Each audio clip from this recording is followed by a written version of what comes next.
Est-ce que vous avez déjà réfléchi à qui serait le troisième larron sur le podium là? Je trouve que c'est une galère de fou, hein.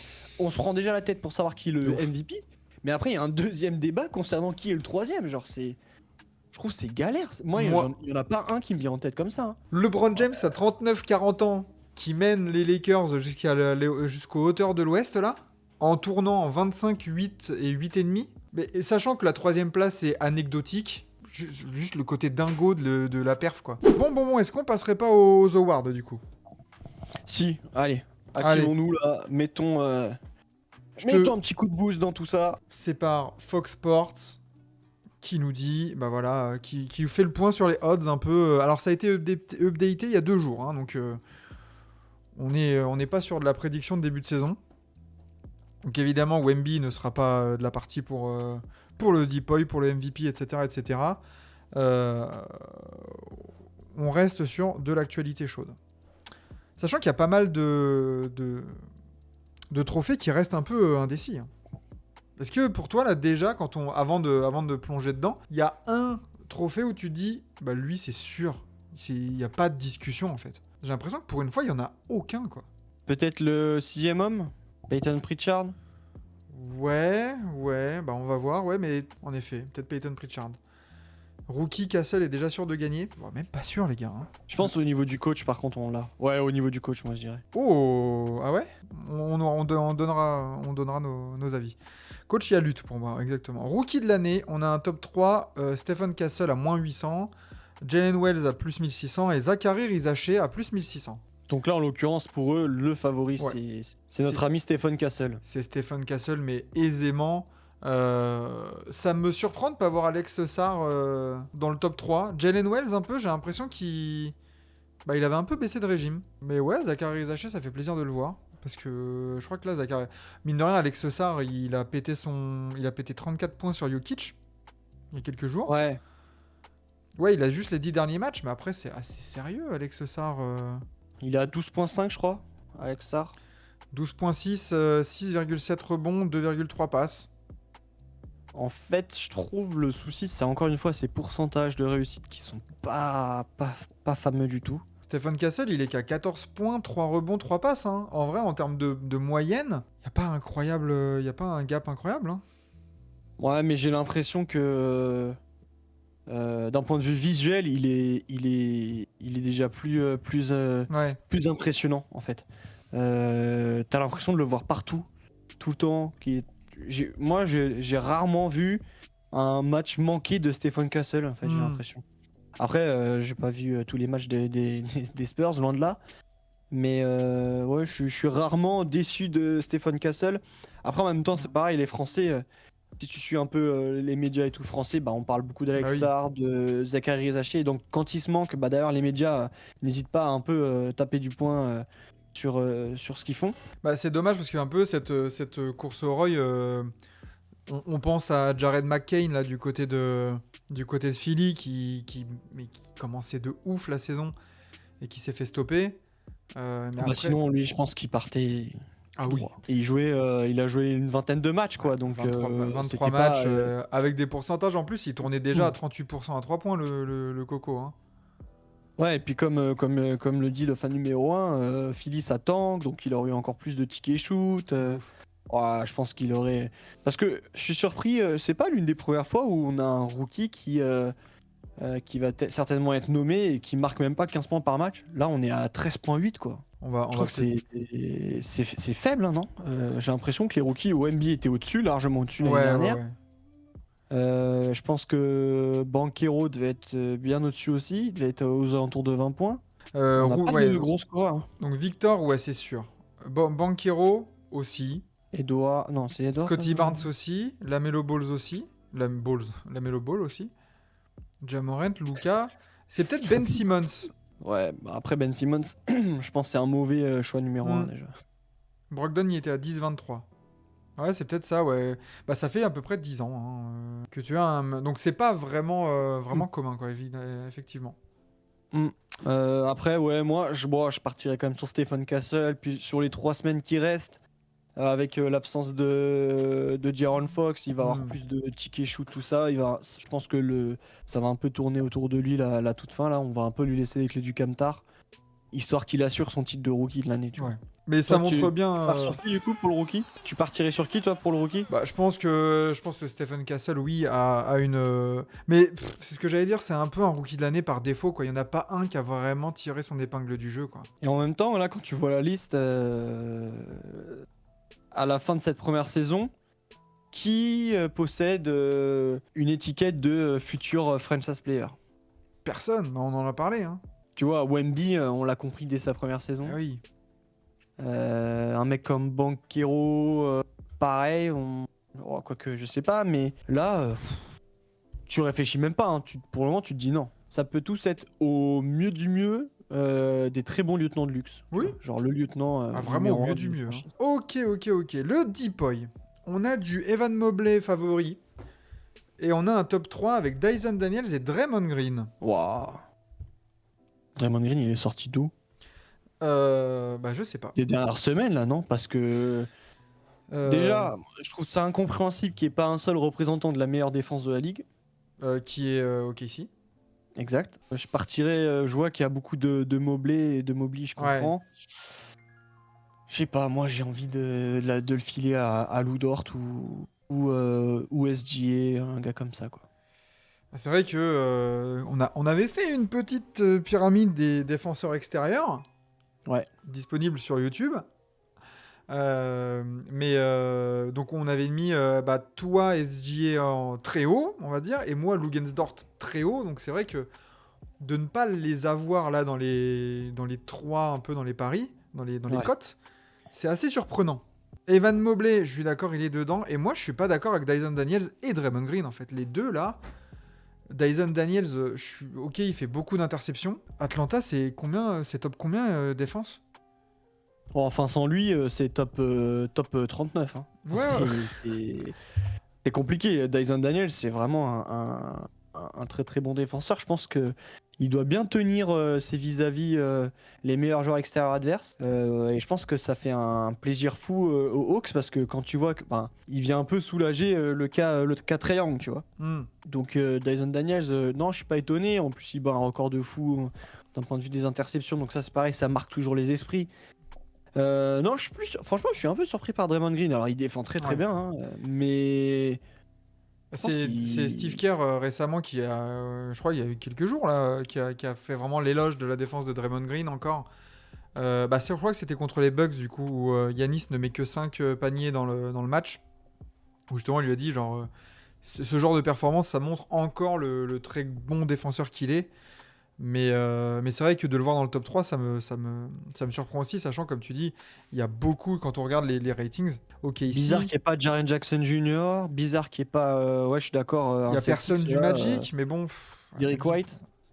Derrick White, évidemment. Tu sais, même un mec des Rockets, hein, les Rockets, ça défend fort. Un gars comme Amen Thompson. C'est assez surprenant. Mais je pense que Evan Mobley, pour en revenir là-dessus, Evan Mobley, clair favori. Bah ouais, mais... Bon, écoute... Mais moi, je serais plus d'avis quand même à le filer à... Parce que, en fait, le problème du côté de Casey, c'est que c'est un effectif... Enfin, c'est une défense collective. T'as limite 5 joueurs sur le parquet qui défendent trop bien. SGA, Lou Dort, Caruso quand il est là. Même Jalen Williams, moi, je trouve qu'il défend trop bien. Ah bah, mais de toute façon, ils font tous les efforts. C'est des mecs intelligents qui se mettent sur les lignes de passe, qui sont forts en plus sur l'homme, qui ont des appuis. Enfin, voilà, il n'y a aucune brindille là-dedans. C'est un peu ce côté défense collective qui peut les desservir. Je vois, il y a du Giannis. Parce qu'en vrai, Dort, pour moi, c'est le meilleur défenseur extérieur de la ligue. Il a le combo parfait, en fait. D'un point de vue, enfin, je sais pas, c'est... qu'est-ce que j'avais écrit quand j'avais vu son dernier match? Voilà, c'est la parfaite combinaison de force, rapidité, vitesse et genre agressivité. Et ça déjà, en plus, ça te permet un peu de... Enfin, quand tu vois Lugensdort qui est une des pointes hautes de ta défense, il donne le ton, tu vois. Et du coup, il emmène tout le monde dans son sillage. Et après, concernant Jalen Williams, j'avais vu j'en avais parlé avec quelqu'un qui disait que lui, il défend de manière très intelligente. Il amène justement son attaquant vers la position de Dort et de SGA pour les prises à deux et tout ça. Tu vois, il vient un peu comme un cobra, tu vois. Ouais. Il le gère et tout. Oh, le Snake. Il l'amène bien comme il faut. Et donc, ouais, je pense que ce qui ne plaide pas en la faveur de tous ces joueurs-là, c'est qu'en fin de compte, t'es dans un collectif où tout le monde défend trop bien et aller en ressortir un seul parmi eux, c'est compliqué. Et du coup, en plus, même au niveau des stats, comme t'en parlais pour Dyson Daniels, bah du coup, au niveau des stats, ça se traduit par des chiffres qui sont pas impressionnants une fois que tu vois les lignes de stats. Alors qu'à l'œil nu, tu vois vraiment ses implications et les actions défensives, tout simplement, de ces joueurs-là, quoi. Sinon, Derrick White, meilleur défenseur extérieur, ouais, Derrick White, bien sûr qu'il a son mot à dire. Hein, là, Monsieur Propre, il est très très impressionnant. Donc voilà pour le Deepoy. Six Men of the Year, bah là, il n'y a que deux. Il n'y en a que deux, Peyton Pritchard et Malik Beasley. Comme on a dit, je pense que c'est un des dossiers les plus évidents. Ouais. Peyton Pritchard... sixième homme de toute façon, pour être sixième homme de l'année, il faut que ton équipe elle marche bien, il faut que tu fasses des stats. Les Celtics marchent bien, il tourne en 14 points, 3,7 rebonds, 3,4 passes, en 42% à 3 points. Des moments légendaires, des buzzer beaters, des grosses pointes au scoring. Ouais, Peyton Pritchard, c'est... Après, c'est vrai que le dossier Beasley... Le dossier Beasley, c'est celui qui vient peut-être le plus interférer le cas Peyton Pritchard. Genre, il est quand même incroyable. Après, est-ce qu'il a quelques matchs un peu en titulaire? Je sais pas, j'ai l'impression que... Malik Beasley, 70 matchs joués cette saison, 14 en tant que titulaire. Donc, non, ça va. Mais c'est vrai que Malik Beasley, de toute façon, c'est entre les deux, je pense. Malik Beasley qui est en 16 points. Hein. Il tourne à 16 points de moyenne, à 44% au tir et quasiment 42% lui aussi à 3 points. Et en plus, il y a le côté la story pour Détroit. Qui a le plus grand impact sur son équipe entre Peyton Pritchard? Bah, c'est compliqué parce que... Le truc, c'est que les Celtics, il y a tellement un supporting cast de malade mental que finalement, Peyton Pritchard, c'est certes le sixième homme de l'année, mais c'est l'option 6, tu vois, dans l'équipe. Ah, entre les deux, franchement, compliqué de savoir. Très très compliqué de savoir en fait. Et je pense que le dossier Malik Beasley, faut pas l'enterrer parce que ouais, il y a le côté story de Détroit qui passe de risée de la ligue à en fait bonjour, on peut peut-être être top 4 de l'Est. Et mine de rien, ça coïncide avec l'arrivée de Beasley en sortie de banc qui fonctionne quoi. Mais Sport Mediamat, où est-ce que tu vois le classement top 6 et tout ça du coup Ouais, parce qu'au cas où. Je vois à chaque fois, il nous sort des top 6. Hunter 3 et Jérôme 4. Ah, Ty Jérôme, merci de me l'avoir rappelé. Je suis très Ty Jérôme, moi. Oh là là là là, Ty Jérôme, les amis. Vraiment, il est trop fort. Ah ouais, bien vu. Il y a du Peyton Pritchard, Malik Beasley, DeAndre Hunter, Ty Jérôme, Naz Reid en 5, Westbrook en 6. Il l'a déjà eu l'année dernière, je crois, Naz Reid, non? Ouais. C'est ça, c'est lui qui l'obtient. Non, ça m'étonne pas de voir Russell Westbrook en 6ème en fait. Hein. Ça m'étonne pas. Ah les gars, franchement, Ty Jérôme, j'aime quelle bien. saison il nous fait. Oh, quelle saison il nous fait. Je trouve qu'il a un impact mais conséquent en sortie de banc. Et encore une fois, je sais plus quand est-ce que j'ai dit que pour faire venir DeAndre Hunter, je trouvais qu'ils avaient un peu affaibli leur banc, les Cavaliers, puisqu'ils avaient lâché Caris LeVert, ils avaient lâché George Niang. Tu sais, c'est les gars qui étaient... Et en fait, j'ai l'impression que ça tient toujours la route, et notamment parce que Ty Jérôme fait une saison de fou. T'as du Ty Jérôme, t'as Sam Merrill aussi qui participe bien aussi. On a 12 points par match. Il a eu des moments chauds où il était capable d'aller atteindre la trentaine de points et tout ça. Et puis là, Max Truss, du coup, est revenu, donc a pris sa place dans le 5 majeur, donc DeAndre Hunter sur le banc. Donc c'est pas déconnant. Ouais, Ty Jérôme, j'aime bien. Il est un peu en train de prendre ce spot dans une équipe de... Comment il s'appelle celui de... Putain, merde, celui d'Indiana. Pareil, le Mathurin. Non, le meneur, le white boy. TJ McConnell. TJ McConnell, ah voilà. Bah oui, TJ McConnell et Ty Jérôme, pour moi, ça va être le même genre de joueur plaisir. On va aller sur du coach de l'année, il est où? Bon, là j'ai le top 3 du coup. Enfin, il y a un top 2 qui se détache évidemment, coach de l'année. Kenny Atkinson et JB Bickerstaff. À qui va notre préférence? C'est dur, mais en même temps, c'est vrai que maintenant que j'avais oublié les Pistons et la plus belle progression Ah oui. La progression dont on n'aurait jamais pu imaginer, celle des Pistons, elle est remarquable. Et JB Bickerstaff en a pour son grade. Mais en fait, en fin de compte, j'ai l'impression aussi que c'est pas tant le coach, mais c'est la façon dont a été construit l'effectif pour cette saison avec la venue de mecs comme Malik Beasley, Tim Hardaway Jr., tous ces gars-là. Et c'est pour ça que je crois qu'il y a aussi le titre de General Manager. Ouais. Et c'est là où je le donnerais peut-être aux gars des Pistons.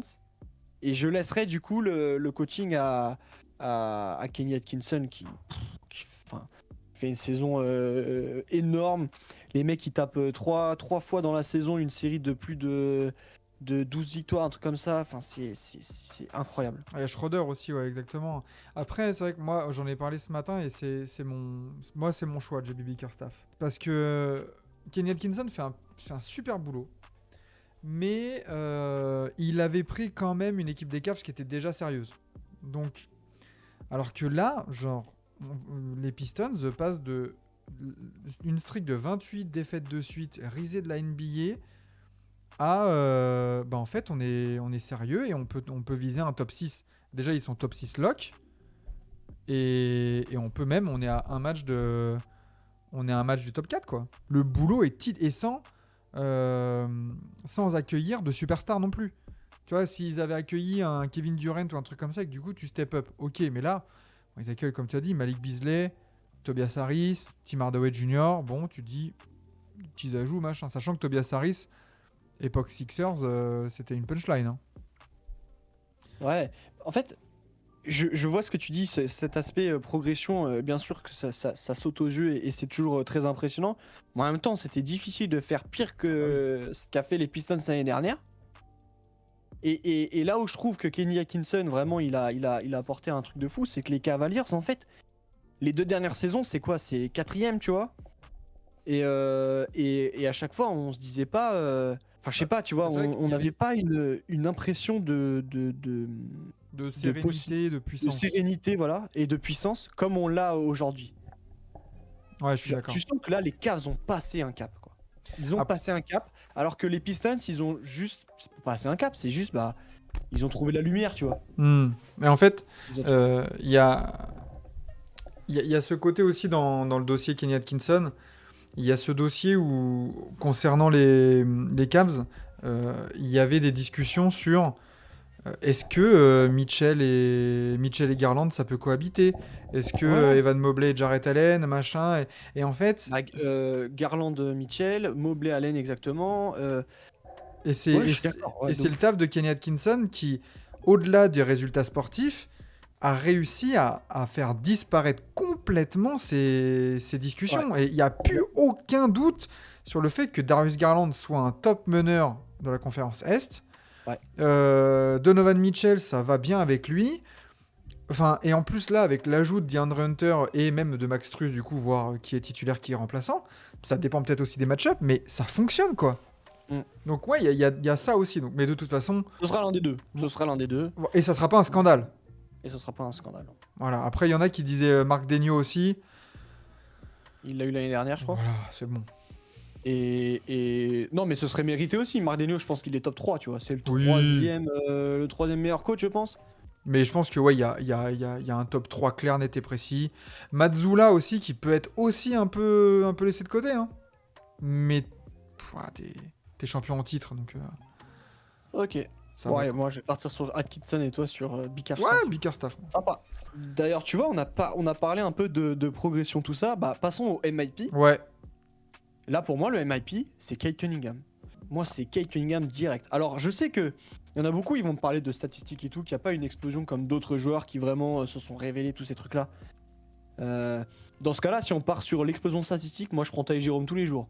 Le mec, il a joué 2 matchs l'année dernière, il tournait à 2 points de moyenne, et là, cette année, maintenant, il a joué tous les matchs. Et tu vois, mais c'est pas cohérent de penser de cette façon-là.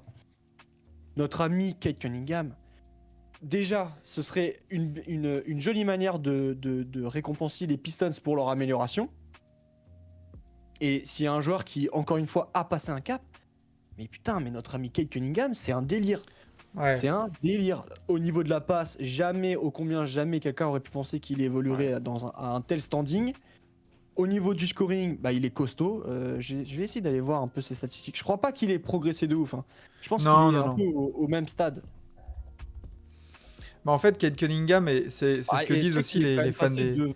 De 22.7 à 25.6, donc il y a 3 points de plus. Ça va. Et c'est quand même dans des hauteurs assez importantes quand même. C'est difficile de passer de 22 à 26 que de 12 à 18. Là, et puis il augmente presque de 2 passes de moyenne aussi dans le même temps, de 2 rebonds aussi. Ouais, la progression elle est incroyable et en plus il n'y a pas qu'une progression statistique, je trouve. Il y a une progression rien qu'au niveau de son leadership, tout ça. Enfin là vraiment, Cade Cunningham, dans toutes les cases, il a passé un cap. Ouais. Après, tu vois, quand je vois là du coup sur le site, les autres noms évoqués, c'est du Dyson Daniels, du Christian Braun, Quentin Grimes. Ah, Braun est sur mon podium. Ouais, pareil, mais tu vois, quand on voit les noms, il y a pas vraiment de joueurs qui... Enfin, où tu te dis genre, waouh, ça a step up de ouf, quoi, tu vois.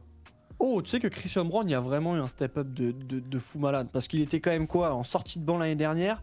Là, c'est un titulaire indiscutable. D'un point de vue statistique, pareil, il a changé, il a une grosse progression du tout au tout. Il passe de... C'est celui qui m'embête un peu dans le débat du MIP du coup. Ouais. Il passe de 7 à 15. Hein. Ouais, c'est ça. C'est très très costaud. Les pourcentages, attends, il passe de 46 à 57%. Ouais, non, c'est très sérieux. C'est énorme. Non, la Christian Braun, sacré dossier. Très gros dossier. Moi, je le mettrais limite à Braun. Hein. Il a pris sa place. Il s'est fait sa place chez les Nuggets. Et à partir de là, bah, t'as progressé. Mais parce que globalement, en plus, quand on regarde bien les MIP, les anciens MIP ou les critères du MIP, c'était souvent aussi des joueurs qui ont obtenu leur première étoile. Là, c'est là, c'est le cas pour Cade. Ouais. C'est pas le cas évidemment pour Christian Braun, mais c'est vrai que c'est pas facile à pronostiquer. Il y a pas vraiment de... Oui, ça va jouer peut-être entre les deux. Dyson Daniels, j'y crois très peu. Ouais, je sais pas pourquoi il est là, Dyson Daniels. Si, il y a une énorme progression en fait. Oh, on est fou. Hein. Tu sais qu'il est passé de 6 points à 14 points par match. Ah putain, lui aussi. Il y a une vraie progression, mais parce que... Et en fait, là, ce qui va m'embêter dans le dossier Dyson Daniels, c'est qu'il a changé d'équipe.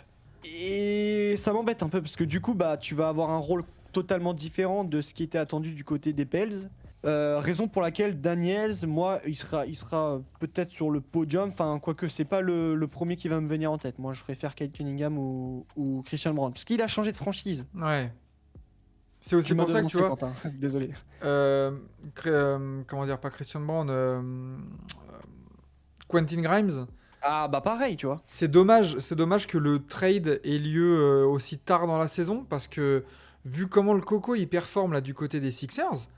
Oui, après on va pas se mentir, hein, Quentin Grimes, quand tu auras un retour de... Alors, je l'espère pour les Sixers, même si j'y crois pas, mais quand Joel Embiid va revenir, que Paul George va revenir à un vrai niveau, je sais pas si ça existe, mais ou même que Tyrese Maxey, Quentin Grimes il aura pas 20 tirs par match comme c'est le cas actuellement. C'est clair. Là j'ai vu c'est ce match là, le tout dernier que j'ai vu c'était les Sixers, le dernier match qu'ils ont joué, où ça, je me demande si ça va pas en prolongation contre une grosse équipe qui jouait gros face aux Sixers.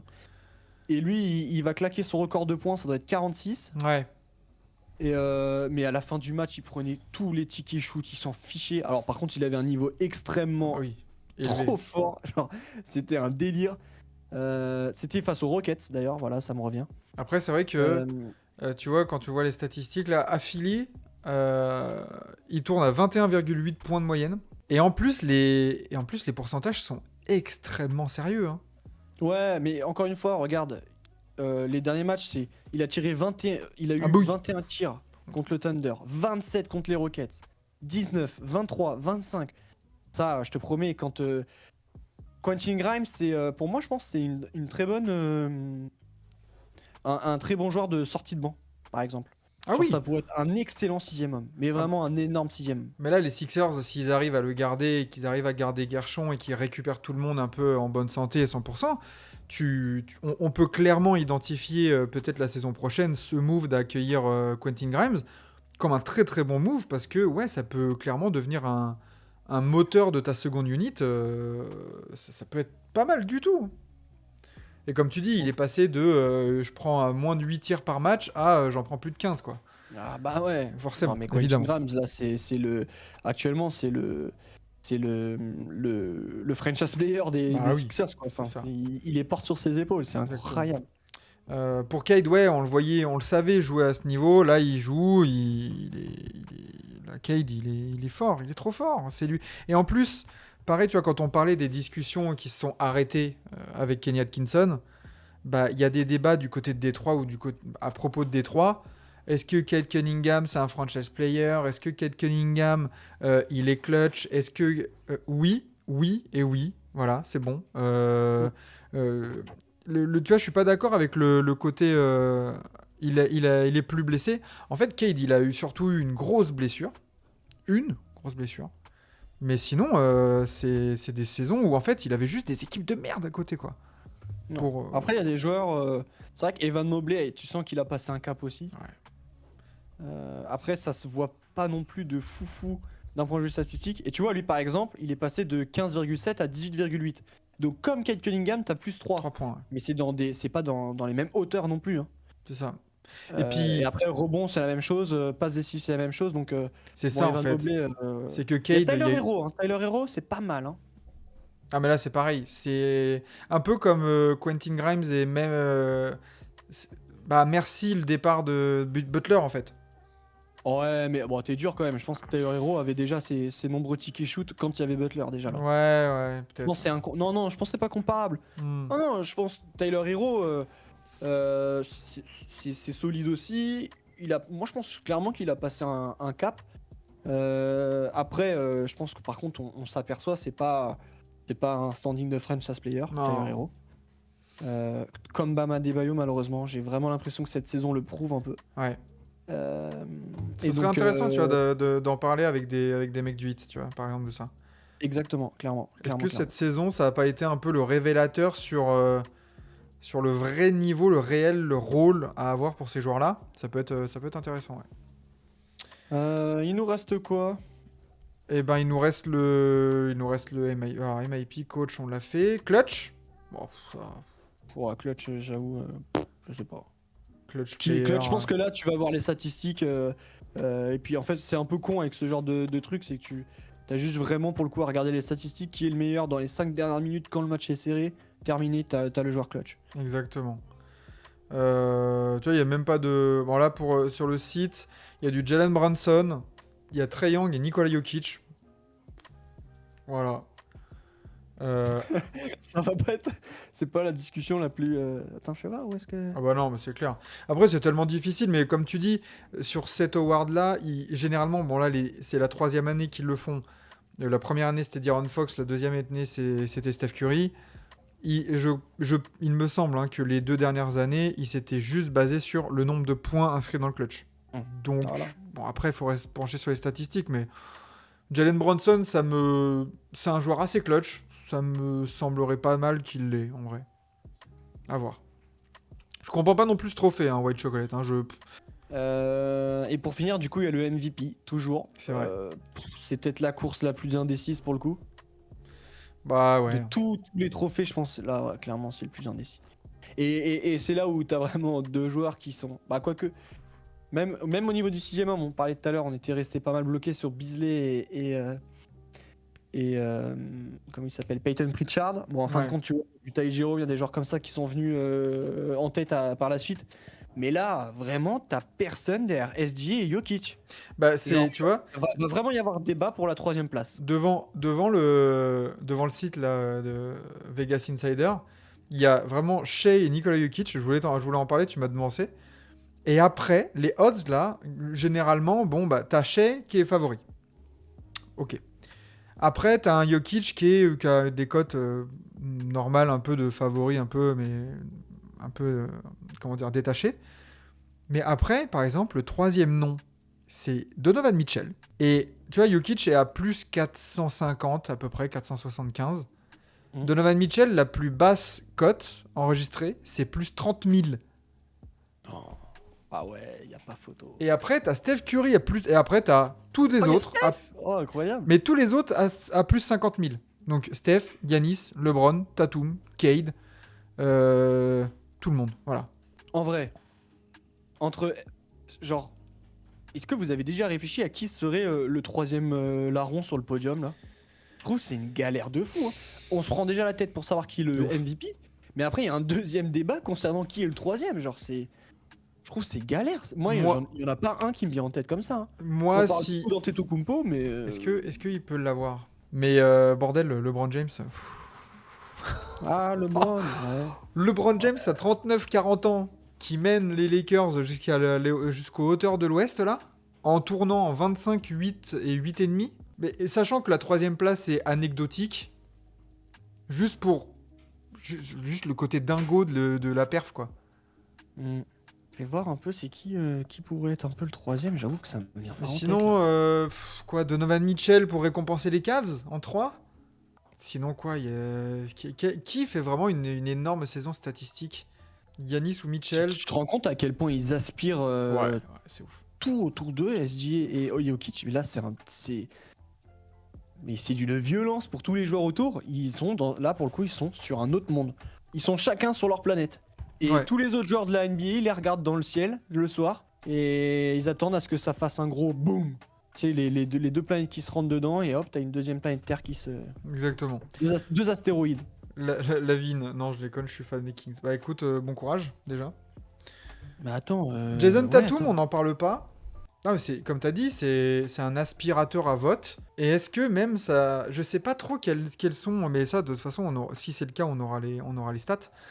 Mais est-ce qu'on a une chance d'avoir un peu l'écart le plus fin entre deux candidats MVP? Possible, hein, possible. Et moi, j'aimerais bien savoir si parmi les votants, il y a un seul trou de balle qui va se permettre de mettre quelqu'un d'autre dans le top 2. Moi, je mets Donovan Mitchell, meilleur bilan de la NBA. Putain, mais ça, si ça existe, c'est un délire. Je pense que le pauvre, mais il s'est passé pour un... C'est sûr, quand on voit qu'il y a des votes All-Star. C'est sûr, en fait, ce sera moi, je considérais que c'est un hipster, ce mec. Eh oui.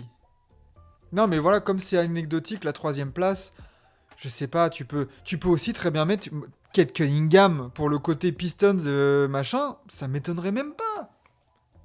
Le mec, il tourne en 26-10. C'est dur, tu sais que c'est plus dur que... Ouais, moi, à la limite, je trouve que c'est plus dur que de choisir qui est le MVP. Hein. Le troisième... Et imagine tu sais que le troisième, être troisième, c'est déjà une source de reconnaissance suprême. Hein. C'est clair. Être derrière ces deux joueurs-là, formidable pour toi, mec. Hein. Et déjà, du coup, trouver le top 3, mais imagine faire un top 5, du coup. Du coup, parmi tous les noms qu'on a, faut en choisir juste 3. Parce qu'en fait, je pense qu'on réfléchit pas à ça depuis le début, on est juste là, Brookie entre SGA et les autres, on en a rien à foutre. Il y a Giannis qui avait fait illusion pendant la moitié de la saison. Mais clairement... En fait, Giannis, il y a quand même l'aspect statistique qui parle quand même pour lui parce qu'il est vraiment impressionnant. C'est le deuxième joueur à tourner à plus de 30 points par match. Ouais. Et puis en plus, il n'y a pas que ça, c'est un two-way player. Donc ça, pareil, je trouve que ça va quand même en sa faveur. Donc moi, je miserais quand même sur Giannis en 3. Après, le bilan collectif, ça donne quoi actuellement? Bah les Bucks sont 5e. Hein. Ouais, ça, c'est un peu embêtant, je trouve. C'est surtout ça. Je pense que tu vois, les Bucks, là, si ça tournait un peu mieux et que c'était 2e de l'Est...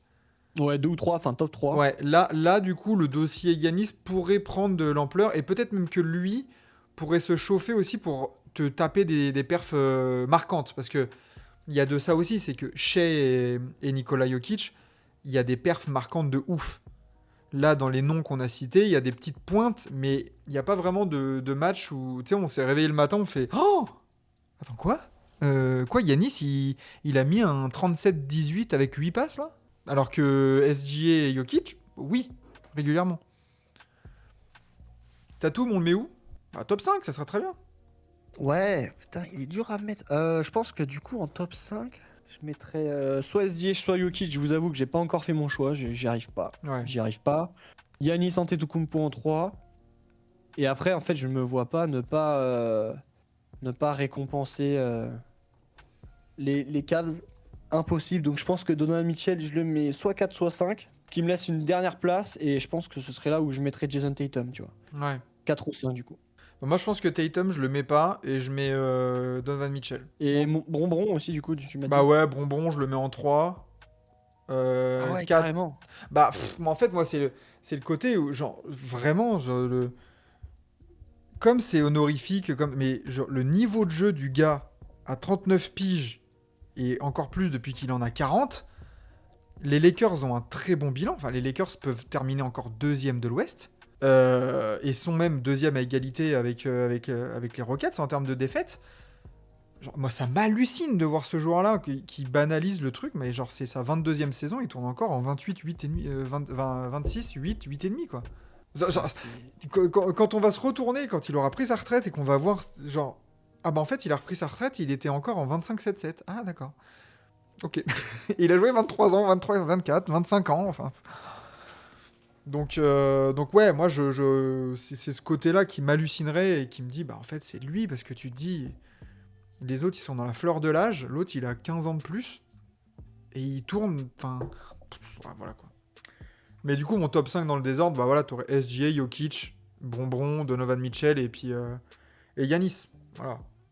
Ok, Et après, comme tu dis, les places s'intervertissent 1, 2, 3, 4, 5, là. Ce qui est sûr, c'est qu'il y en a 2 évidents. Ouais. Et après, ça sera pas un scandale de toute manière si SG est là ou si Jokic là.